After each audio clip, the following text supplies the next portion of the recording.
मग नुसती रुपाली चाकणकर म्हणजे त्याला जबाबदार आहे, ती महिला आहे म्हणून तिला टार्गेट केलं जात असेल, तर हे जेवढे पुरुष आहेत जे त्या मंत्रिमंडळात सहभागी आहेत, स्वतः मुख्यमंत्र्यांचा फोटो त्याच्यामध्ये, अमित शहाचा आहे, तर काय त्यांचे राजीनामे घेणार आहेत?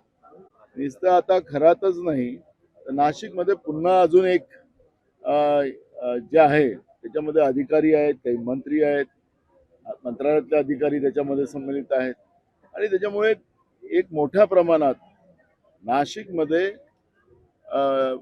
महिला शोषणांचा बाबतच्या ज्या काही आपण ज्या ऐकतोय आणि आता याच्यानं महाराष्ट्राची बदनामी झालेली आहे की 18 मार्चला ही कारवाई झाली आणि 3 दिवसाच्या नंतर एसआयटी लागली.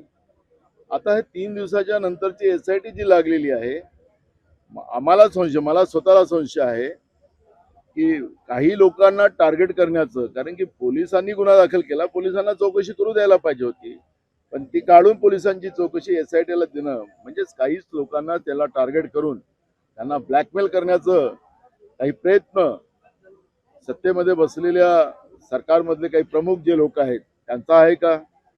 आपल्याला माहितीसाठी सांगतो, मुख्यमंत्र्यांनी भांडा फोडला.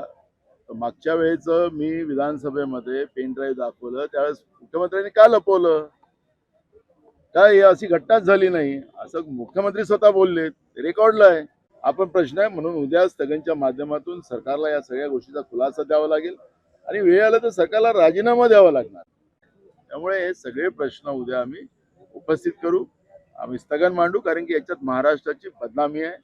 देश पातळीवर आणि जागतिक पातळीवर शाहू फुले आंबेडकर यांच्या विचाराच्या महाराष्ट्राची बदनामी झालेली आहे आणि म्हणून उद्या आम्ही विरोधी पक्ष म्हणून या विषयावरचं स्थगन प्रस्ताव विधानसभेत आम्ही मांडणार आहे आणि मुख्यमंत्र्याला या सगळ्या प्रश्नाचं उत्तर द्यावं लागणार आहे.